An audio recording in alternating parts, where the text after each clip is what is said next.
కాలువల వ్యవస్థ నిర్వహణకు గాను 397 కోట్ల రూపాయలు విడుదల చేశామన్న మంత్రి నిమ్మల రామానాయుడు. రానున్న ఖరీఫ్ సీజన్ కు ముందే పూర్తి చేసి తీరుతామని స్పష్టీకరణ.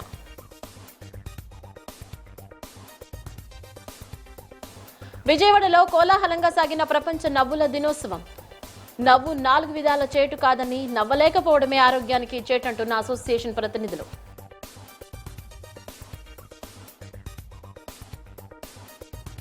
అమరావతిలో అభివృద్ధి వేగం చూసి వైసీపీ నేతలు అసహనానికి గురవుతున్నారు. టీడీపీ జాతీయ ఉపాధ్యక్షుడు బుద్దా వెంకన్న వ్యాఖ్య. వ్యక్తిగత దూషణలకు దిగితే ప్రజలే బుద్ధి చెప్తారని హెచ్చరిక.